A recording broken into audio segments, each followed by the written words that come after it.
What's up, guys? Welcome to another episode. I'm sorry this update has been a little late, but I've been traveling a little bit and trying to find some more content for you guys. So this one got tossed around a couple times, and I think a few people have been asking, but how do you dry age beef? If you haven't had a properly dry aged steak, you're truly missing out. But the reality is dry aging is a controlled decomposition. You're basically causing something to go bad, but in a very controlled environment. So there are two things that you need to manage when you're doing dry aging for beef, and one is temperature and the other is humidity. Those two are the main factors for a proper dry age. Now you're probably gonna ask, like, why would you dry age beef? So when you dry age beef, you lose some of the volume of it, so you get a smaller piece, but the flavor is much more focused. It's kind of hard to describe unless you go have a piece, right? So if you haven't, go to a butcher shop, a high-end one, and ask for their oldest piece, and it may or may not change your life. So yeah, so we're gonna jump right into it. And here are some of the things that I did to kind of create my own home dry age setup. Keep in mind, I think professionals have a lot more tools at their disposal. I decided to kind of do a setup that showed up on, I believe, Jessie Pryles. So if you look at her name, it's Jessie, like my name, Pryles, Pryles. And she actually did her dry age setup with an Everstar setup. And mine's is exactly the same thing. There are other pros and the cons, but all in all, it's a good beginner dry age setup. And I have a second one where I'll get into a little bit more detail. I had to dig up some information online about this particular setup. It's actually from, I believe, homebrewers who do like homebrewed beer came up with the setup because our temperatures are actually very similar. So homebrewers like to be between 36 degrees and 40 degrees, which happens to be the temperature for dry aging. There's less of a regard for humidity, but humidity is something that can be added or removed depending on if your fridge needs it. So I think in my situation, this particular freezer actually needs a dehumidifier. It's a little bit too moist in there, but I'm gonna go ahead and show you guys what I did to create a kind of low-cost dry aging setup, and hope you guys find it informational. So before I throw away all the packaging, what I'm starting with here is a Magic Chef. I'm actually not sure which model this is. It's the, yeah, I've basically turned it into a makeshift garbage can. The HMCF 7B3.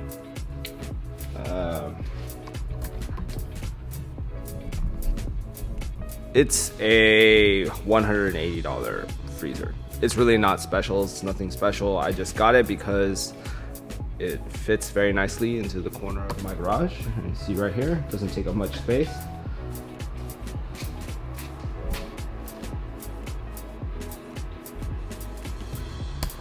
So we got this thing disassembled. I made a Home Depot run, grabbed some piping, and actually what we're gonna do now is we're gonna basically hack the temperature control on this thing. So just so you guys know, the freezer is not a incredibly complicated device. So what I did is I took off the side panels. It was a few Phillips screws, which I have now actually moved somewhere. I'm gonna go ahead and find those in a bit.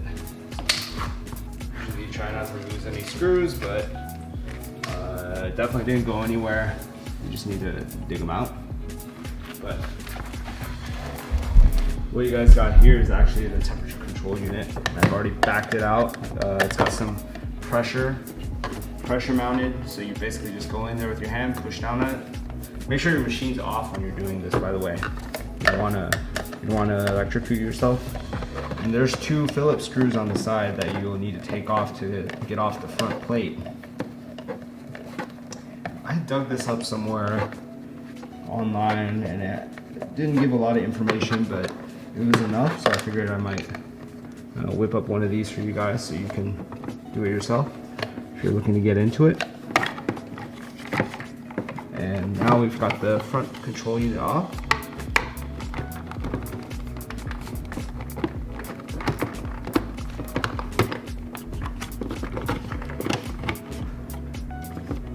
And what you're gonna see here is actually, that is the screw that you want to modify. So by turning that, actually, I believe on this model it's clockwise, you can raise the temperature manually on this refrigerator. And what I'm gonna do is I'm gonna give it a few turns, and we'll have to calibrate and test with a thermometer to make sure the temps are holding steady inside the freezer, and that's pretty much it.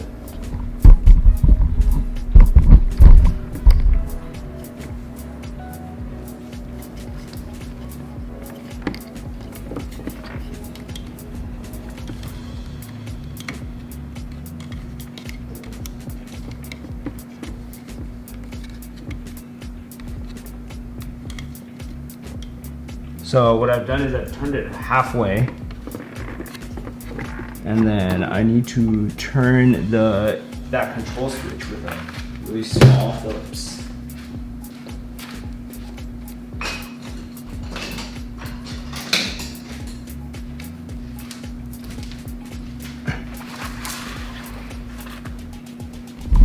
So you guys can see, you'll just turn this, actually.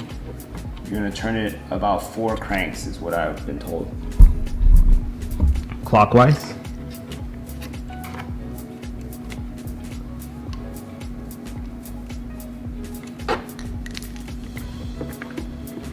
And I'm not gonna actually button this whole thing back up because I wanna make sure the temps are steady before I put everything back together. The last thing I want is the temps not to be steady, and then I have to take this whole thing apart and go again. So I'm just gonna leave everything exposed for now, and we're gonna go ahead and plug it in for the first time. Just found I'll tune right back in. So we need the temp to actually be between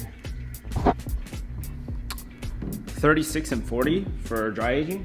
So as you can tell right now, my temps, 26 is kind of cold. That's actually freezing, so you don't want your meat to freeze. So in the meantime, what I've done is I actually measured the inside of this.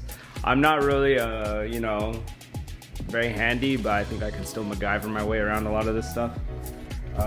So I took some measurements for the inside dimensions, and I started working on some PVC racks that I'm gonna drop inside. So actually look here, it looks pretty good. So once I get it done, you're gonna have a rack that I can kind of put in the middle to support an additional 2 pieces, which will it'll double my capacity. So we're gonna go ahead and assemble it and see how it looks. So I got one piece kind of put together already, made a T-bar, and we're gonna go across like, it's actually pretty simple. So go ahead and add the elbow onto the other end, this. So I'll get into that in a different video. I actually have another thermometer coming, and I'll actually get into the details on why each of them are better. Actually, to be honest, the cold plate setup has been nothing short of a pain in the ass. It hasn't held the humidity as well as my one-day-old Magic Chef. So I have successfully converted this. Those are optimal numbers for dry aging. And as you can see, I moved my legendary moldy piece of meat along with my bone-in ribeye, and that is they call it a shell cut, which is basically a New York strip without the tenderloin or half of a T-bone. So I hope that answers your guys' questions. My other fridge is stable and running again, and I'm gonna show you guys what I got going on in there.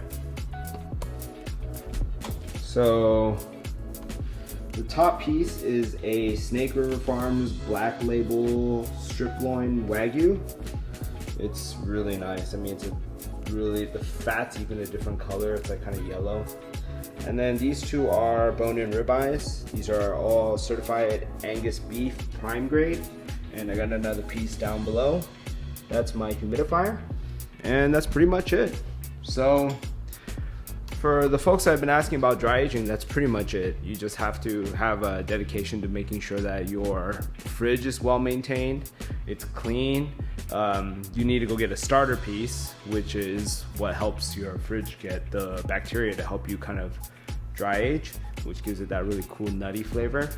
And yeah, I'll check back in with you guys in 45 days. This age is for my Fat Club friends. Hope you guys enjoy it, and let's see what you got. And that's it, guys. You know, people watch videos on YouTube about kids unwrapping toys or slime, as I learned from my niece, or car videos, which I'm guilty of watching all the time. But I'm glad I was able to help out. I know folks have been asking about this whole dry aging thing. I have a lot of meat in my garage. People think I'm crazy. My neighbors give me really funny looks when the garage door opens and there's 8 racks of meat in there. They're kind of curious what's going on. So it gets asked a little bit on my stories. So I figured I'd just make a video and answer all those questions. You know, I'm gonna link the stuff that I bought below. I think you can buy most of the stuff on Amazon or local Home Depot, but I'll give you guys a link directly to the models below. So if you have any questions, feel free to send me a message and I'll try to answer them. I got into this in early January of this year. I've been feeding some of my friends on Facebook, and you know, it's actually worked out for me because I get to have some of my own product and at the same time learn something new. So if you guys thought it was informational, give me a like, give me a subscribe, and I'll catch you guys on the next video.